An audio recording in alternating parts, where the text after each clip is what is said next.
know, this is a very old one here. This is a oh, there goes my 1.2 ROM. Welcome to another but rare You're Not Stupid guide. Today we're going to be looking at the Amiga, and we are going to be putting in a switch to go from NTSC to PAL mode. Anytime we want to. This is going to be a You're Not Stupid guide because it made me feel quite stupid indeed trying to look up said information. I don't think there are any videos out there showing you how to do this. There's plenty of information on forums, but elite forum members being what they are, you know, it's just all over the place. And then you get the absolutely obnoxious people. They call me obnoxious. You get these people that, you know, will immediately respond to anybody saying, you know, can I go from NTSC to PAL mode? Can I make a switch? Can I do any of this? Immediately, no matter what, there's always some asshole that's going to go, why would you want to do that? Yeah, everything was made in for PAL mode. Everything. It's like, you could not be more incorrect. There is an incredible amount. Almost all commercial, you know, software, you know, like your utilities and stuff, you know, your word processors, almost all of that stuff, you know, was made for NTSC users in mind. They had the big bucks. You know, they were the ones spending 100 plus you know, dollars in order to buy that stuff. Some of your favorite games are were designed for NTSC mode. Now, you might not realize that. That's the problem. The thing with NTSC games is that nearly all of them, like 99% of them, will run in PAL mode. But what you get is, you know, stretched graphics. You know, it's NTSC 320 by 200 was meant to be displayed in a 4:3 aspect ratio. What they will do is you play an NTSC game in PAL mode. Even though it will run, it will stretch the graphics to make it look widescreen. It will slow down the speed of the game. It might even slow down the music. A great example is like Test Drive 2 here. You will see the computer. The computer itself, which is an Amiga 1000 on the screen, has a 16 by 9 screen depth, even though there were no computer monitors that had a 16:9 aspect ratio back in 1988 or whatever when this game was made. And then you get the game itself, which has, you know, it's in this little tiny little window here. It's widescreen on a 4:3 monitor. It's because PAL mode is 320 by 256. You know, there are extra pixels there which are not being used. The game itself is slower. The clock speed itself, it's 1, 2, like the seconds are going slower than actual seconds. This game was designed in Canada, actually, I believe. This one was designed in Canada, an NTSC country. It was made to be played in NTSC mode like we are going to do now. And here we have it in NTSC mode, filling the entire 4:3 screen. The Amiga 1000 actually looks like an Amiga 1000 now, because this stuff was designed for NTSC users. Now the clock is using actual human, real-life seconds. It's counting down real seconds. The overall game is noticeably faster now.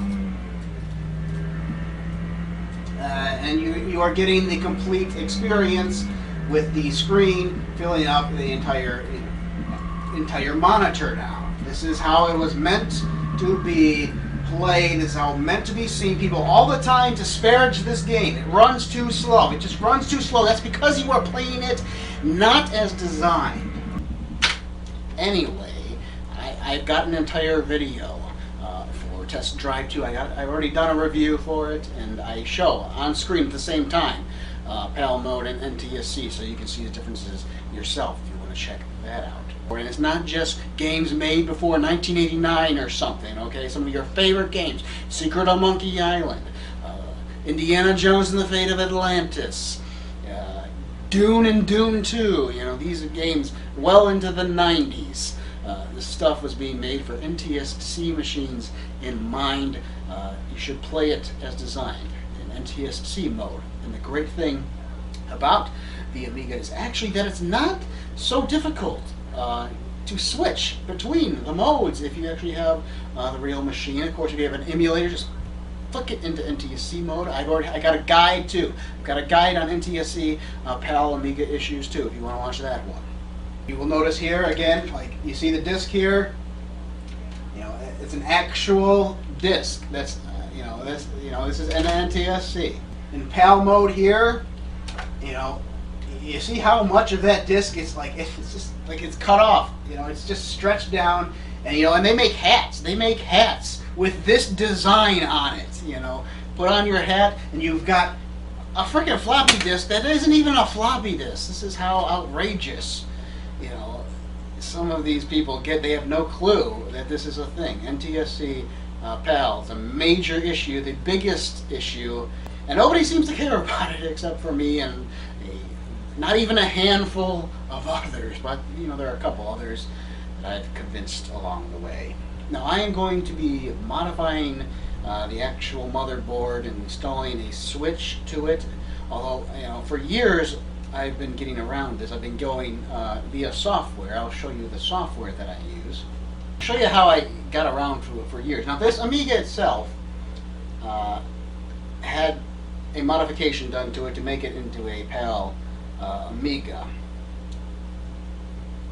So it defaults. Every time I turn it on, it would default into PAL mode. And I quickly regretted this because it didn't take me long at all to realize all of these other games that I used to play, they were all being slowed down. They were all being stretched into ugly, filthy ugly displays.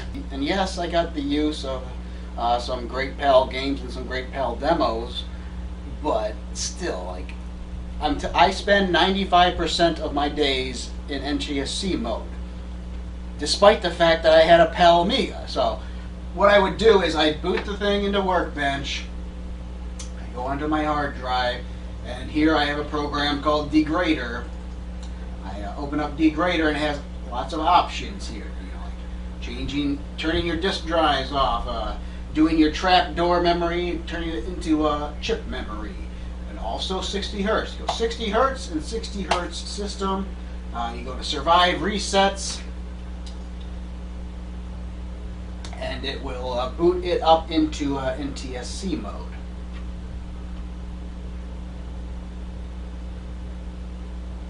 As you will see here, it is now in NTSC mode. I used that program to put it in NTSC mode. But that sucks up time, especially if I turn the hard drive back on and then let it boot the hard drive. It sucks up a good minute or two of your life, and I'm spending most of my life in NTSC, yet my ritual involves always using this program to switch it back from PAL mode into NTSC. I had enough of it myself, but I definitely recommend Degrader for lots of people out there. If you have a real Amiga, try Degrader, see if your Amiga is capable. Not all of them are. I have an Amiga 500. You have to have a specific chip. You have to have a specific Agnus here. Here's an extra one right here. This is the 8372A 318069-02. 029, I think.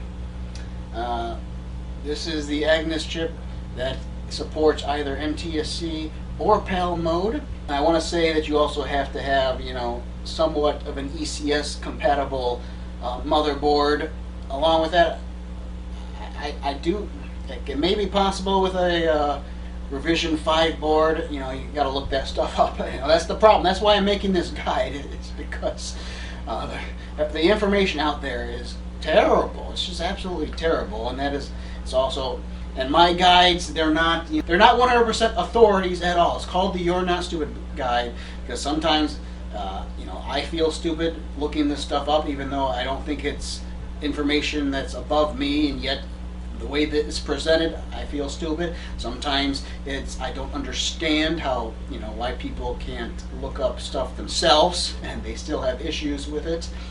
There's a little bit of that here because, it's out there. You really gotta dig deep. to find quality information, but it is out there. You know, I'm just showing you how I went about things. This does work. It absolutely works for me. It may not work for you because not all Amigas are the same. But I will guarantee with a revision 6 motherboard and this Agnus chip, you can switch between the modes. And motherboards aren't that expensive, guys. I know the Amigas are definitely going up in price. But you know, the 500 itself is still reasonable these days. But if you just want the motherboard, well, guess what? I got 2, everybody. I got 3 technically. Yeah. Like this stuff, you know, this motherboard cost me like $20 even, and it worked. It was guaranteed to work. $20. So, you know, this is a very old one here. This is a oh, there goes my 1.2 ROM. This is the original Amiga 500 from 1987 itself. This one here is a revision 6, which is the same one that's in there now. You know, I use these to fool around with to test things out and stuff. You know, but you can, if you happen to have one of these, this old one that does not support switching between NTSC and PAL mode, you know, you can definitely, like, it was 20 bucks, guys. Go for it. Look it up. Look it up. And I'm not pointing you directly to the site where you can find it.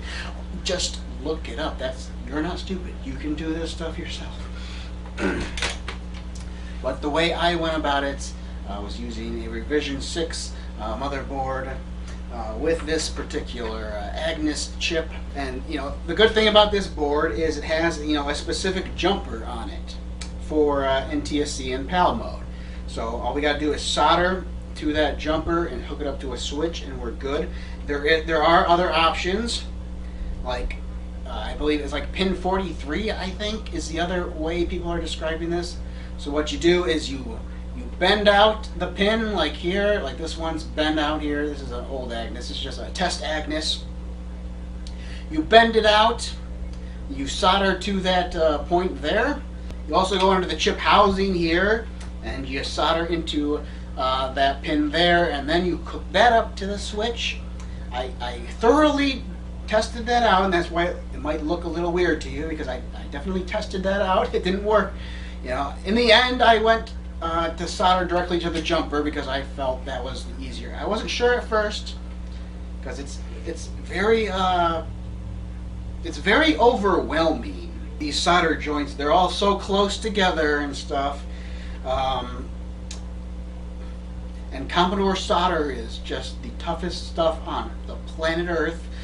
The fires of hell are not hot enough to melt this stuff.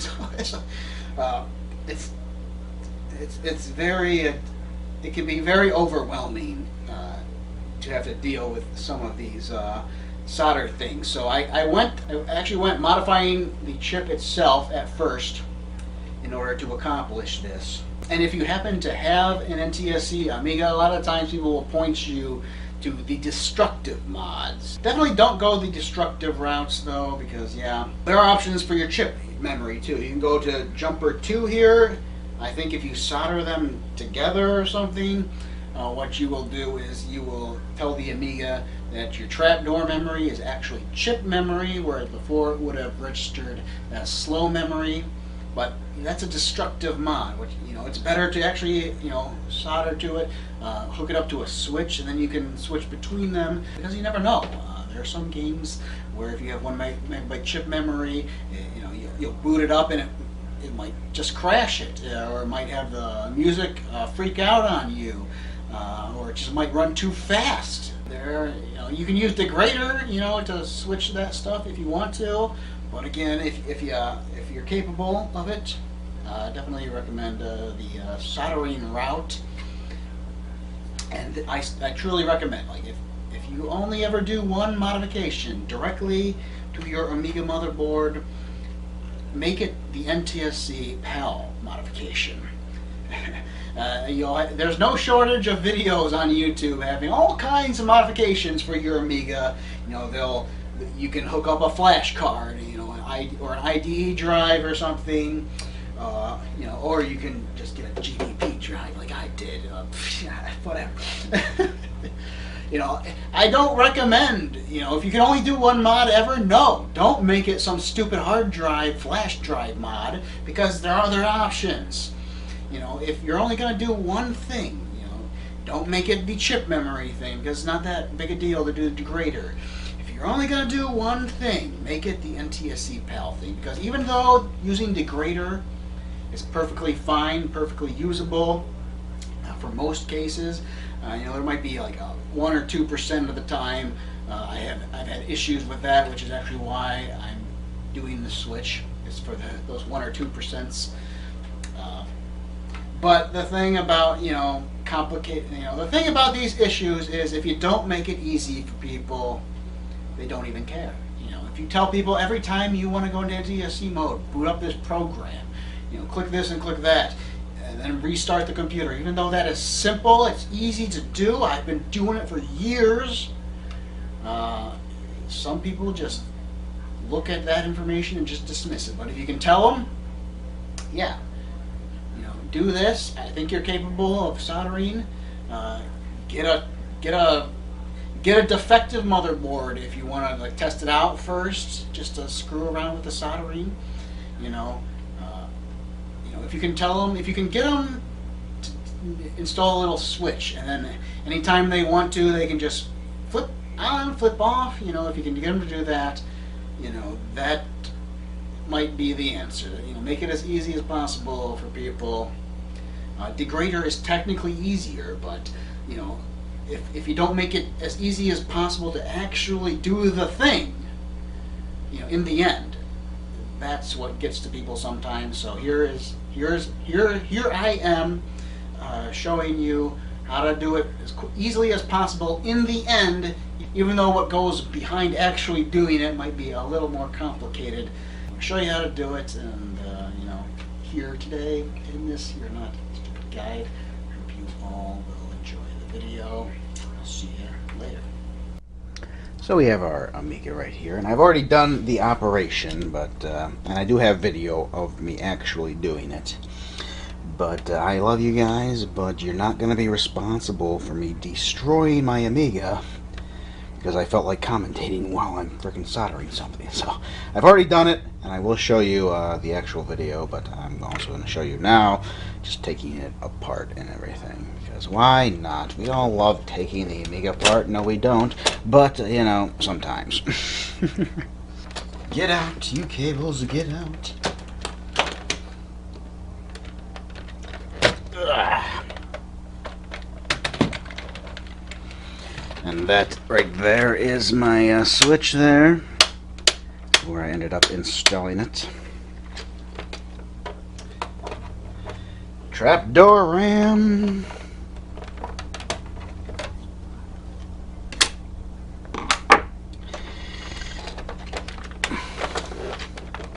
Yes, I did take the batteries out and everything. I'm actually going to have a video on this soon as well. Installing a new battery into it. The old battery has been out for a long time, but still, like, I don't like how people take it apart and just leave the board there. You know, this is how it came. I actually put it back together. That's how I like it. You do need a special hex kind of a bit in order to get at the Amiga. We have broken our factory warning sticker a long time ago. Oh well.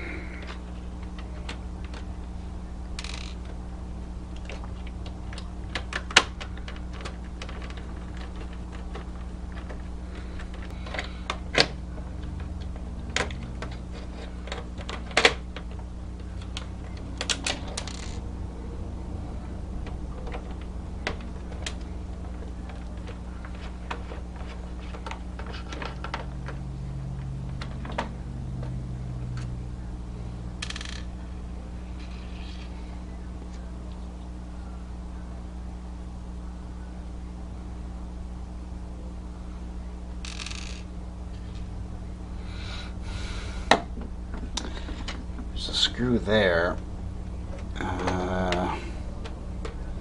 That I'm gonna say that's for the motherboard, though. We'll see. We might. Couple screws here. I don't know. Are they necessary? I don't remember. I just took this thing apart the other day, and I don't remember. We'll see. Does it come off? Yes, it will. Whee! Yes, I cleaned this too. I had it apart, so I might as well clean it. I cleaned this a little bit. Take your keyboard out. And it is also grounded over here.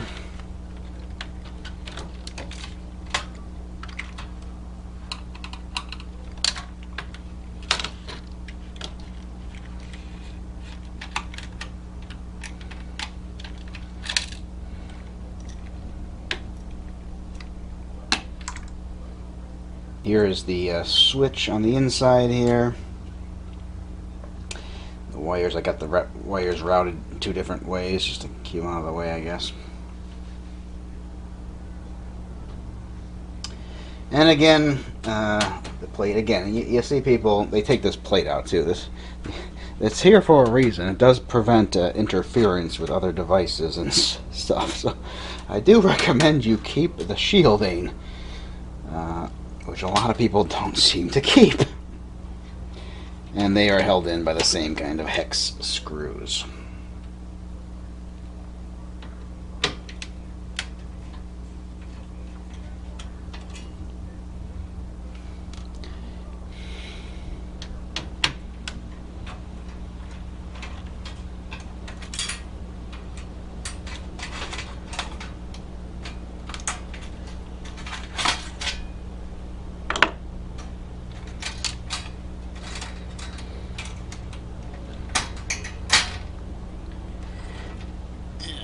The expansion board has its own little shield here.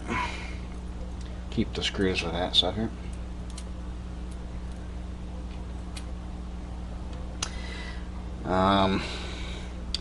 There's also held in by a couple tabs.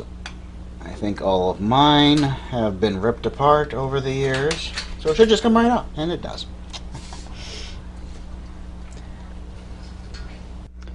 So let's take a look around the board there. There's the switch.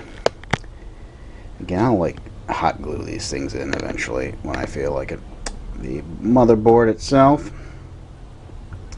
That is where I have the wires soldered in there next to the Agnus chip. But, you know, we'll just take a look around for the hell of it. The wire goes around the floppy drive there. It all goes underneath there. So this is the overall goal, is to solder into jumper number 4 here, which, as you see, has already been accomplished on my Amiga. But I do have the spare boards, so I'm going to show you an example of me doing that on the spare board. Again, if you can get a hold of a spare board, definitely recommend fooling around with the spare first, so you don't screw up your actual Amiga accidentally. Now this here is actually the original revision 5. Did they have a revision 1? I think there might be like a revision 1, but I don't think it was actually ever sold. But I do believe revision 5 was the most popular. Possibly. I don't know, maybe not. Probably not, actually. Probably not the most popular, you know, because the Amiga 500, you know, would be sold for years. I think this was only, revision 5 was only for 1987, maybe 1988 as well. But they quickly came out with the revision 6, I think, probably is the most popular one.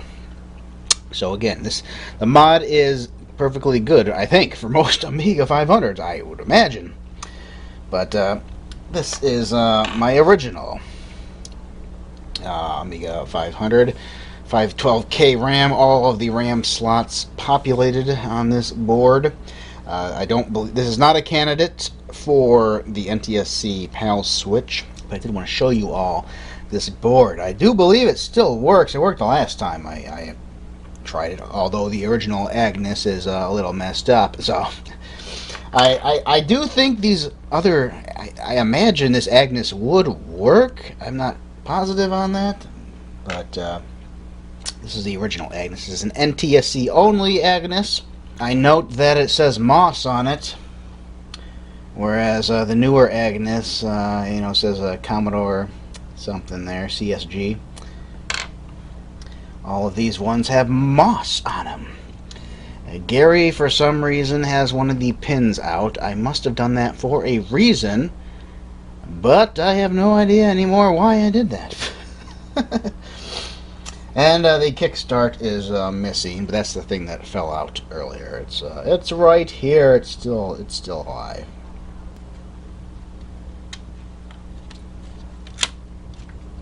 There you go.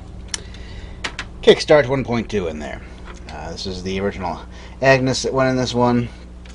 But just to show you the examples of the differences here. This one, we cannot do the mod, NTSC PAL mod, for this motherboard. I do not believe. You might be able to switch out, NTSC and PAL chips, but you'd have to get the exact chip in order to do that. I'm sure it's possible to do your own switch and put two chips together and then wire them up to go into this, but it's not something I could do personally. So, but I'm sure it is possible. But again, I doubt there's any demand, unfortunately. But that is the original board. It's no good to us for this particular mod. So this here is a revision 6 board. It's the colors are a little different than my other revision 6, but it's still the same board, I think. This one is definitely messed up at this point. This board no longer functions. It is here purely for testing purposes these days. I think maybe I might even take out the RAM one day and insert them into my working board, because it's just a matter of taking out the solder points there and putting them back in. But yeah, you can see I got one wire attached to it now there. But yeah, I tested on this one first, so I felt comfortable with it all, and I definitely screwed up. There's jumper 4. It's all a lot of solder and stuff. I tried it a whole bunch of times and I kept messing up there, but eventually I felt comfortable enough to do it on the real machine. So that's, and you see, all kinds of messed up crap there. That's because I was attempting to do it this way, with taking out the 43rd pin or whatever it is, soldering to that, which that was successful, and I even figured out sort of how to do it on this one too. But I didn't figure it out before I messed it up. Pretty much what you want to do is solder one piece of wire and put it through on the top here, and then you hit the solder very carefully to one of the pins. It is possible. I did manage to accomplish it, but in the end, because I screwed up so royally before, I was like, no, I think I'm going to go with the jumper route. But there are a couple, as an example, I can show you a couple. There's one there. There's a couple of these that are still intact, so I'll show you what I did. I do have video of the actual process, but I just wanted to show you messing around, because you're gonna mess up, I think. Unless you're a master solderer, you're gonna mess up. This is how you get good at soldering. So originally you're gonna cut the wire, but it's gonna be copper, so you're gonna want to put a little bit of solder onto the wire. Try not to burn yourself. Jesus. Just hit the wire to the jumper that you want. It's gonna be jumper 4, but in this case my jumper 4 is a little ruined, so I'm gonna mess with the jumper 5 here just to show you an example. And hit that soldering gun right to it.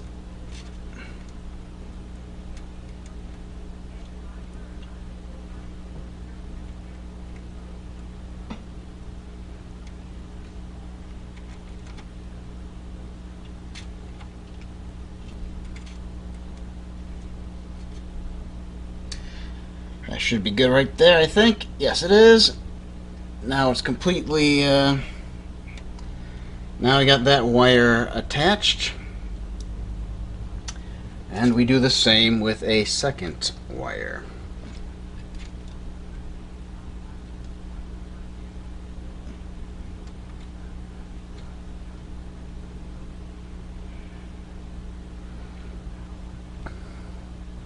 And there we go. And again, I full-heartedly recommend, doing this to a spare board at first, unless you are very confident in your soldering skills. But anybody, can do it. You just got to practice a little bit, and that's how you become, good at soldering or anything. Practice. So this is my result here. Soldering to the jumper. Again, you'll want jumper 4, and you'll take the other end of the wire, you'll hook it up to a switch. I do have all of that on video, so we will switch to the actual live me doing this legit for the first time now.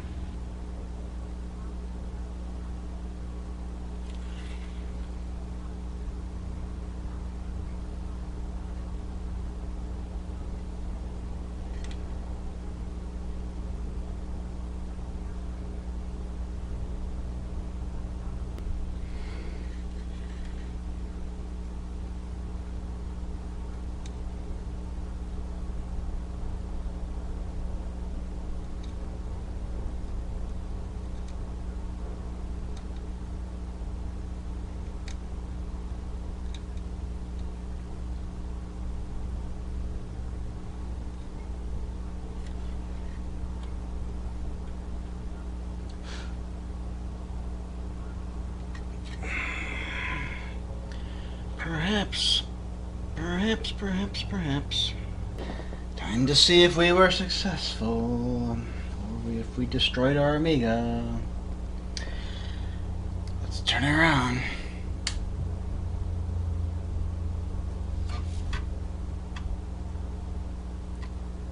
No blinking lights, that's good so far.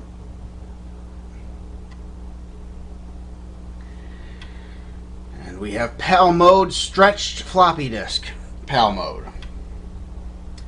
With a flick of this switch, and I think a reset, it should go into NTSC mode. Notice the disk, wide disk. That is not a floppy disk. Not a floppy disk.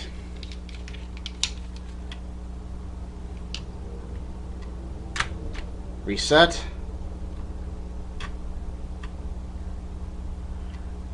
Bing, bang, boom. Perfect. Perfect floppy disk. NTSC mode. We got it. We did it. I now have a switch to go from NTSC mode into PAL mode without using Degrader or any software tricks. PAL mode. 50 Hertz. NTSC mode. 60 Hertz. Sweet.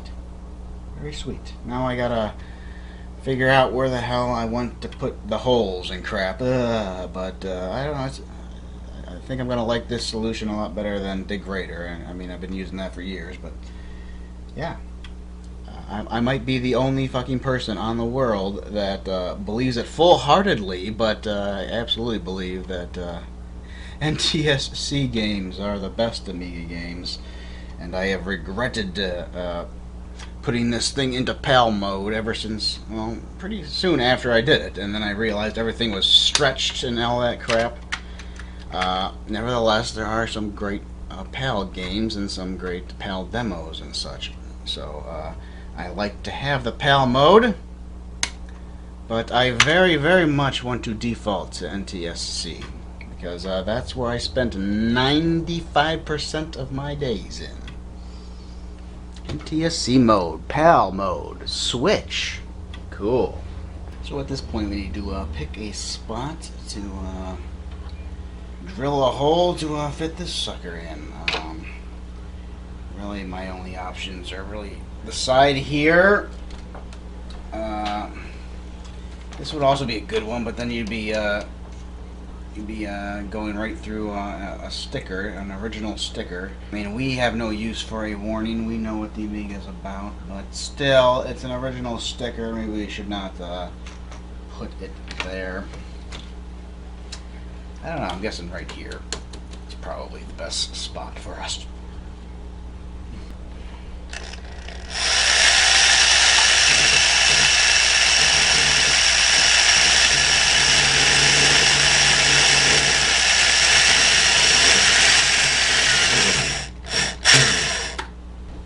And eventually I came out with this here. Yay. I think this is how I want it. I don't know. Maybe I want to turn it backwards.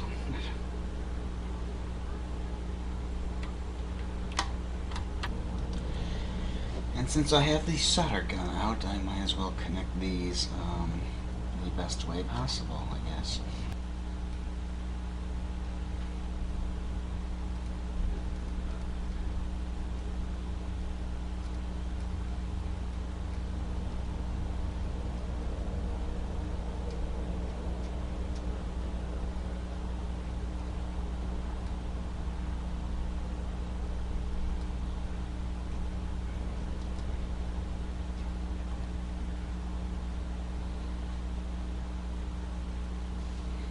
Electrical tape around these connections here.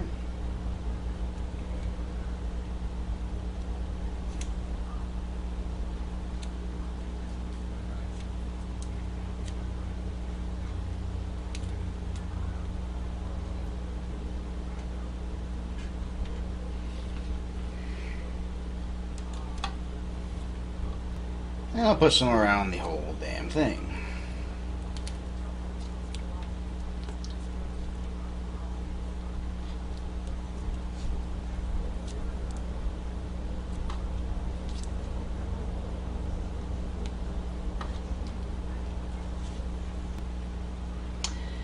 We just shove that down underneath the floppy drive, out of sight. I will later go through and, you know, put some hot glue or something on a lot of this wire. But for now, you know, I'm happy. I just want to put it all back together for now. Get down there.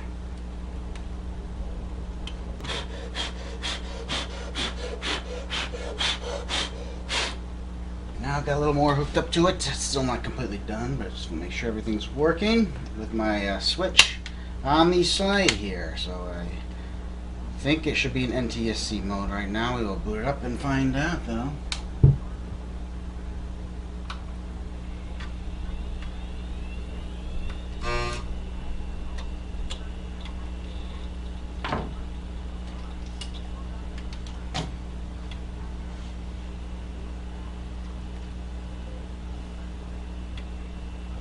Yes, NTSC mode. Flick of a switch, it should go into PAL mode. And it did. So now we should be able to boot the hard drive up.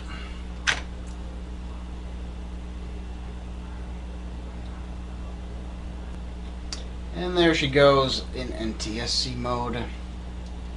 Hard drive is loading up. Let's see what the sysinfo has to say, if it recognizes that this is now an NTSC system, or if it still says PAL. When I used Degrader to put it into NTSC mode before, it would still say PAL in the sysinfo, but I'm curious if it will actually change it now.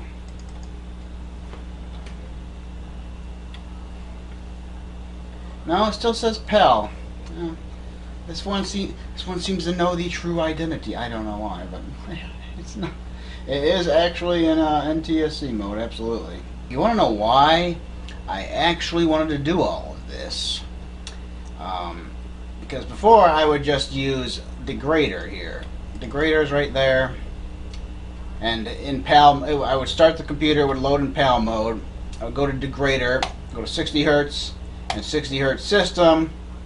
and you go to survive resets, and it would boot into NTSC mode, and it would continue to boot into NTSC mode until you turn the system completely off, so it would survive the resets.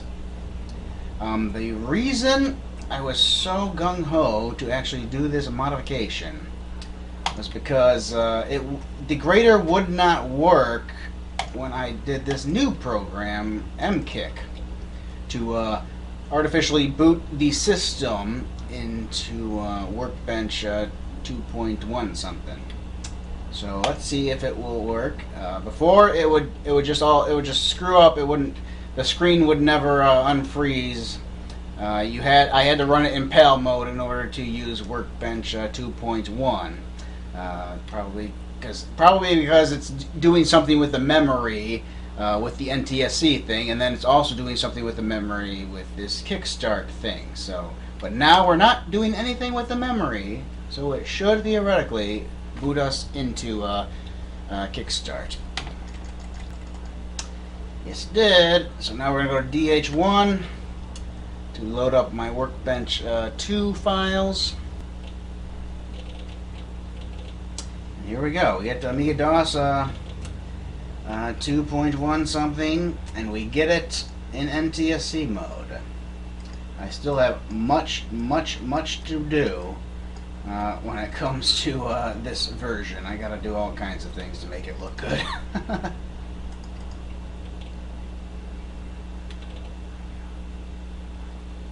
Right over here I should have my Workbench 2 files on the hard drive. Wonder if it has anything that would tell me what kind of mode I'm in at the moment.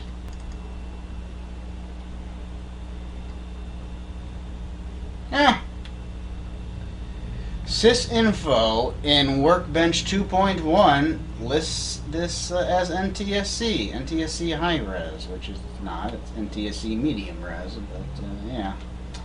It does do it seems to know in Workbench 2, so I guess it's a Workbench 1.3 that has a difficulty discerning the modes for sysinfo. And just to show that my switch is indeed still working, it's not just stuck on NTSC mode. Right now it's in NTSC mode with the 2.0 ROM set. We will reset it after hitting the switch. And it will immediately go into PAL mode.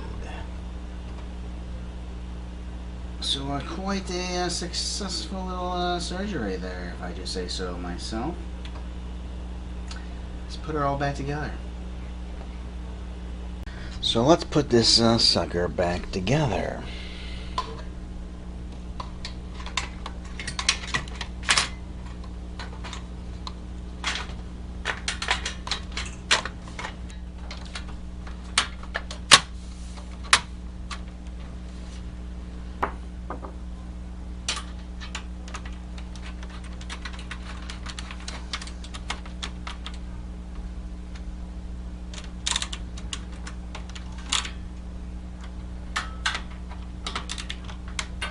This is really... I'm doing this because nobody else does. Really. I'm making the kind of videos I want to see, personally. That's the only reason I'm on YouTube. Nobody else has done this stuff. I only make guides if nobody else has made a guide that I can follow and succeed with. If somebody else has done it, I'll point to them, or I'll just do a non-guide video, unnecessary surgery or something. I'll do it some other way if somebody else has made the video I was going to make. Don't copy other people. Just only do stuff if you have your own unique take on it, or if there are no guides. In this case, I don't think there are any guides for this particular NTSC PAL switch in terms of video. I want to see people take apart the whole thing. I want to see them put it back together. You don't have to show me every last second. You don't have to show every last screw. I do plenty of cuts myself, but I want to see the overall process step by step, and I don't want you to say go back in reverse and put it back together. Put it back. Let's put it all back together, and then it's instantly done, or take it all apart and it's instantly done. I want to see the process. I gotta see the process. or else I get lost. I'm just confused. I gotta, if you want to see the short, of it, follow me on Twitter at Shut97Retro, and I oftentimes post exclusive videos to Twitter or quick summaries of all this stuff. I find another. I do it quickly on Twitter because I got to. But on YouTube, I'm making the videos I need to see myself. I gotta see it. I gotta see it. I gotta see you put them apart. I gotta see you take them apart. Do the thing. Fail a little bit. Succeed. Put it all back together. That's the way I personally gotta see it. So that's the way I'm going to personally show it.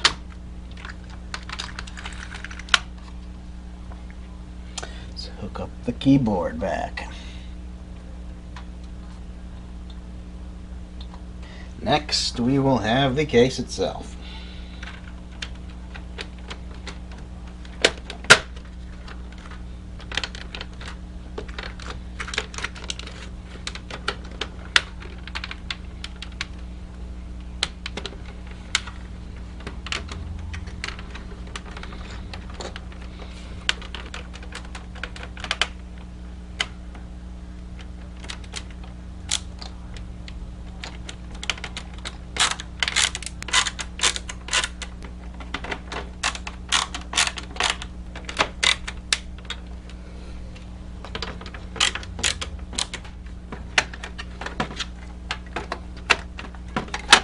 Get in there, you.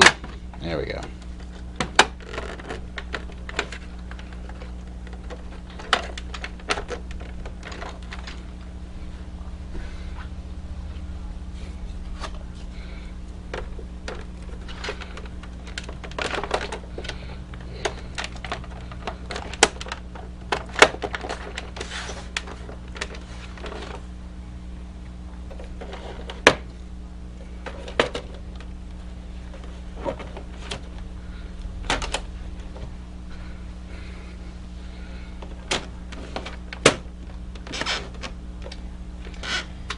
And there we go.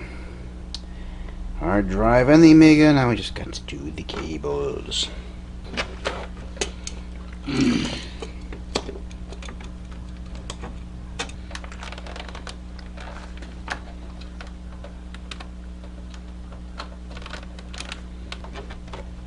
Alright, all hooked up and ready to go.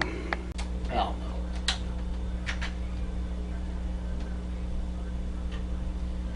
NTSC mode. I should have done this so many years ago.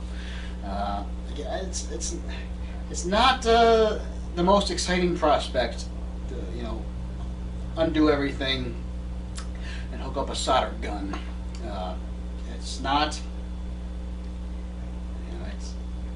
It's intimidating, to say the least. But definitely, I practiced on other motherboards first, and thank God I did. I screwed up. I definitely messed up those motherboards too. But eventually, I was like, yes, I think I got this. I got a hold of this now, and I can do it with the real thing.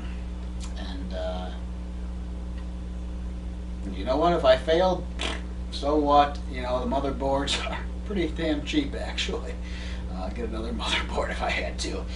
I'm so glad I did this. Happily boot this machine back into NTSC mode by default, and then come across the odd panel game or demo that I really want to see as it was intended. Flip that switch, and I'm good to go. And I hope all of you enjoyed this little guide here. Maybe you'll try it out yourself. Show off those NTSC games correctly if you have a PAL Amiga. If you have an NTSC Amiga and all of these damn foreign people are just ramming it into your head that you need to just get a PAL Amiga because nothing was ever made in NTSC, they are wrong. And I think if you actually put the switch in there so you can go into either mode, I think you're going to realize how wrong they are. but you'll have that option. You'll have that option to go into PAL mode. Maybe you'll disagree. You know, if you like a certain genre of game, I'm definitely thinking side scrollers. If that's your cup of tea, then PAL all the way, I guess. Personally, for me, if you my side scrollers are on the NES, the Sega Genesis, the Super Nintendo. That's where the best ones are made. But if you like your RPGs, you like your strategy games, you like your adventure games, you like your simulations, just boatload, absolute boatload of fantastic games that were made for NTSC machines. They might play in PAL mode, but they're not going to play right. And you're going to get more enjoyment. And the thing that really bothers me is these people that are giving authoritative kind of looks at these games, opinionated reviews, and what do? Is they take a game like Test Drive 2 and it's like, maybe for 1987 it was okay, but it just runs too slow now. No. They had no clue about your PAL issues. You're defaulting everything to PAL. Switch it to NTSC mode. You'll see how it was designed and that it's still a good game today. These games deserve better than not being aware or dismissing or not caring. They deserve better. I hope you guys out there will show them the respect they deserve. Boot up your Amiga into either mode. I don't know. Hope you guys enjoyed this video. Hope you'll check out some other You're Not Stupid guides or some reviews. They're around you. See you all later. Goodbye.